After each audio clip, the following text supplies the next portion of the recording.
Hello guys, welcome back to my YouTube channel. তো সকালে উঠে বসেছিলাম, প্রায় 10টা সাড়ে 10টা বাজেই। আর তো ভাবছিলাম যে কি করি, পরে ভাবলাম অনেক দিন থেকে ভাবছিলাম যে নিজের হাতে শাড়ি পরবো। সো পরলাম, পরে ভাবলাম চলো একটু রেডি হয়ে শাড়ি যখন পরেছি তো একটু ভিডিও বানানো যাক। তো আমার ভিডিও দেখতে গেলে ইনস্টাগ্রাম চ্যানেলটাকে ফলো করে দিও। সো পরলাম, পরার পর এখন ভিডিও করার পর এখন মানে কোথাও ঘুরতে না যাওয়ার থাকলে যা হয়।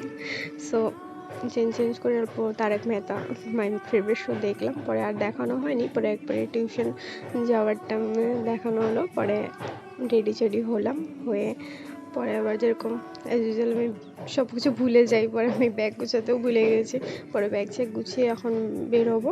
সো চলো পরে দেখা হবে বের হয়ে।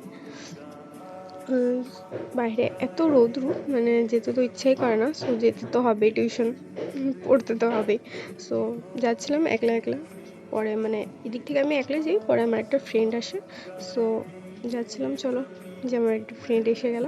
পরে দুজনে গল্প করতে করতে যাচ্ছিলাম। একটু তোমাদেরকে ভিউসও দেখে দিও। এখানের ভিউটা না খুবই সুন্দর। সো চলো, এটা আমাদের কলেজ ফিল্ড। আর যে আই লাভ বঙ্গাইগাঁও। চলো যেতে দেখা হবে।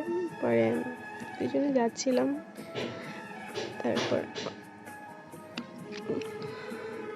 পরে এটা না আমার খুবই ফেভারিট একটা প্লেস, মানে যা বলি। তারপর একবার দেখানো হয়নি, পরে একবারে টিউশন ছুটির পর যে আমার সব ফ্রেন্ড, যে মাই পার্টনার, পরে সবাই মিলে যাচ্ছিলাম এখানে। পরে যেতে পরে ঘরে এসে পরে আবার ডান্সে গেলাম। এই যে আমার মানে বচপন কা প্যার, সবার চেয়ে ছোটোবেলার আমার ফ্রেন্ড এগুলা। সো এই যে আরেকজন এখানে পাগলই হয়ে গেছিলো, মানে কি বলবো, দেখো কেমন কেমন ডান্স করতে, ও পাগল হয়ে গেছিলো। ওর যে কী হয়েছিল ওই দিন আমি জানি না, ঠিক আমি জানি না। তো চলো তারপর ডান্স করে ঘরে আসলাম।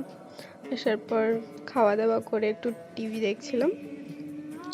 টিভি দেখার পর এবার ঘুমাতে যেতে হবে।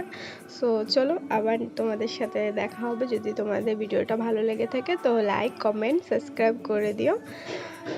বাই, আবার নেক্সট ওলাকে দেখা হবে। টাটা।